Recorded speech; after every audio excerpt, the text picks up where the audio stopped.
Hey y'all, and welcome to Politibrawl. My name is Brian, and Candace Owens, as usual, flips the script on its head and makes this woke host regret that she asked this dumb question. And folks, this is a reminder that Malcolm X was right about rich white liberals. But before we dive in, I want to give a quick shout out to our sponsors over at Native Path, where their products, particularly their collagen peptides, can help you live a healthier lifestyle. But more on that later. Now, let's dive in to the video. There was another tweet that said the Democratic Party is comprised of racist white liberals. That is correct. Am I a racist white liberal? Well, let's go back and let's say, I will say this, that many people in the party are not aware of their own racism. Let's go back to an early part of this conversation where you said to me, are you concerned about the color in the White House? Why would you ask me that question? Because you speak about black issues. No, but why would you ask me? But let's get to really the nucleus of this. Why did you ask me that question today? Because I'm why did you feel that I interested in needed to be perspective. concerned about that? Because you're bringing a whole group of young African American leaders to the White House. Okay, so this is something that I talk about often, is that in many ways white liberals don't realize that you put on that the racism and the conversations that we have. So you're saying I'm a racist. You haven't let me finish my statement. You keep cutting me off. Go ahead. Okay. The emphasis that you place is always on having a discussion about race. Okay. You guys are insistent on having a conversation about race and telling us that we should see and implying that we should see race everywhere, and I don't agree with that. If you don't look at me according to the color of my skin, you would simply ask me how I thought that Trump was doing as a president. But instead, you try to drum up a conversation that's surrounded by race by asking me, are there enough black people in the White House? You're bringing a whole group of young black leaders to the White House. Color, so clearly I don't. That's something that's important to you. But why are you talking about? Then why make it that you're going to bring young black leaders to the White House? I mean, this is sort of absurd. Because the media, this is absurd. You're bringing this group to the White House. It's not absurd. I'm making perfect sense. You're just not following the logic. I just want to be clear. Yeah. I just want to be clear. I'm trying to be extremely clear with you. I know. Bringing the black conservatives to the White House. But you view me as a racist white liberal. I think that you're not. First off, you put those words in my mouth, and you keep saying it. So I'm not. You tweeted it. I said that the Democrat Party is comprised of racist white liberals.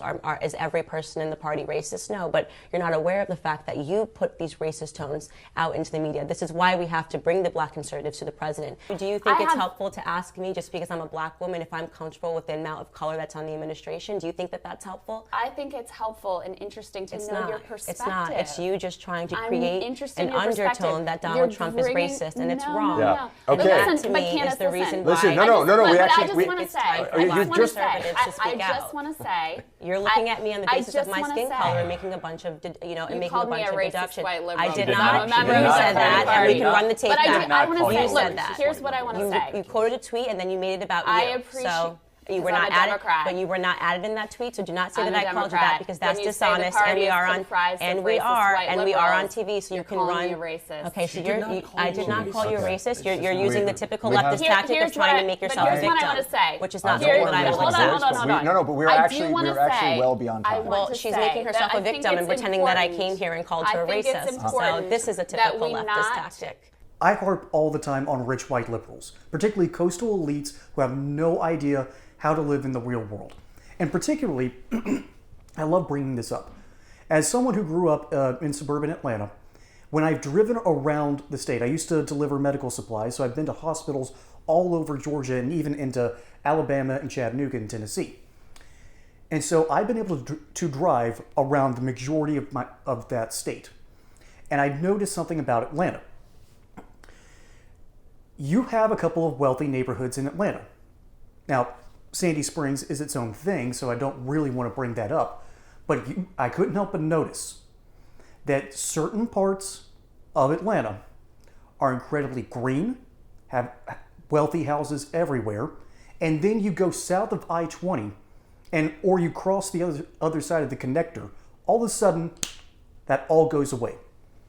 It's funny.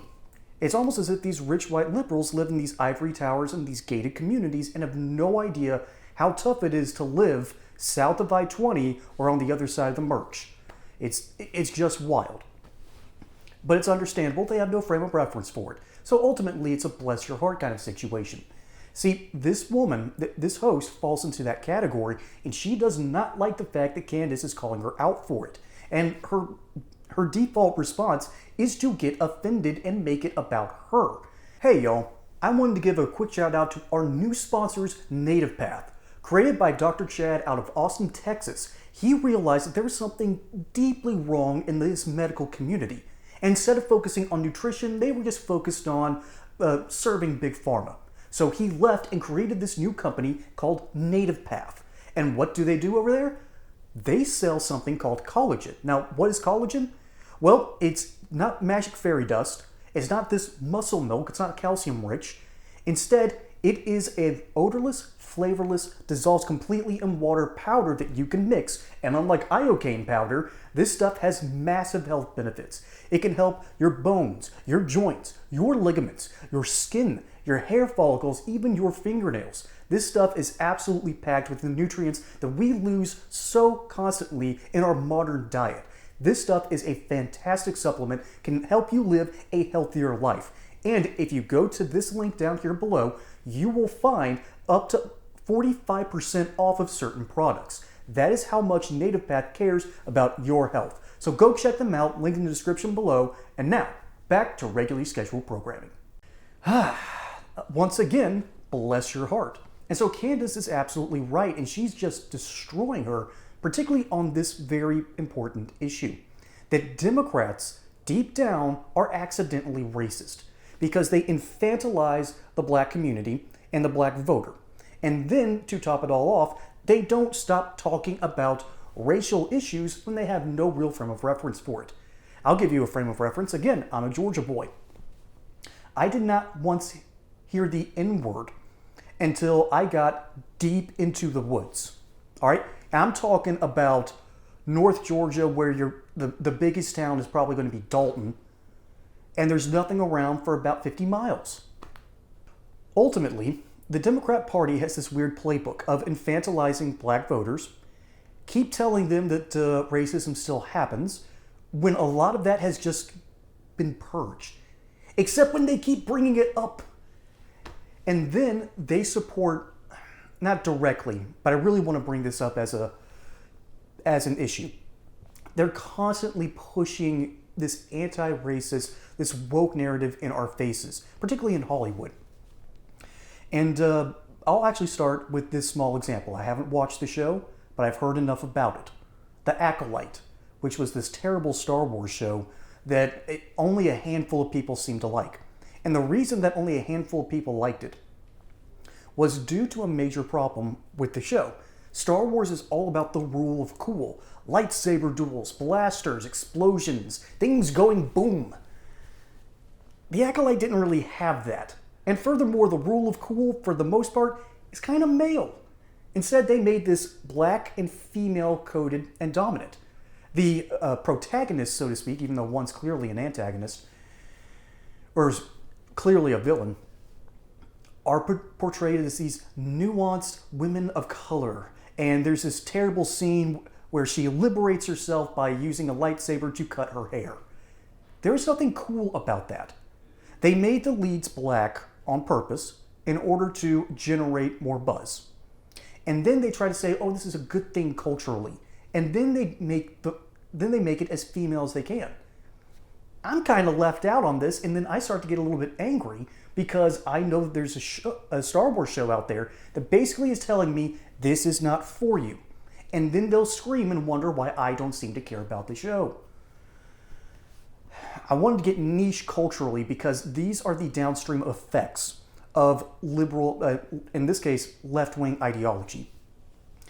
And ultimately, it requires the infantilization of a black community. As someone who has worked with people who are clearly black, both politically and non-politically, and then as someone who grew up playing basketball with some older but black kids, the reason that they played, however, was I had the most level, I had the best basketball goal and the most level place for playing. It was a perfect little driveway for basketball. And then a bunch of my neighbors were black. They want to be treated as individuals. Yes, they consider themselves as a part of the black community, but at its heart, they love being an individual, their authentic selves. These folks were well educated, they worked hard, or they made their way through the military and used that as a springboard. These people were amazing to work with. These people were amazing to live with, great neighbors. And they all enjoy their own individuality while being a part of the community. And ultimately, they're starting to realize that the Democrat Party doesn't really represent them anymore. And of the working class people I met, same exact thing. They don't like what the Democrats are offering them. They don't like the rhetoric, they hate being infantilized, and they hate the fact that this stuff just keeps on getting brought up over and over and over again. They're sick of it. And they're starting to turn on the Democrat Party. And it's beautiful to watch. And what Candace is doing is breaking that echo chamber. And ultimately, she broke the host as well. Folks, my name is Brian. Hope you enjoyed that segment here on Politibrawl. Don't forget to like and subscribe. Catch you on the next one. And until then, y'all have a good one.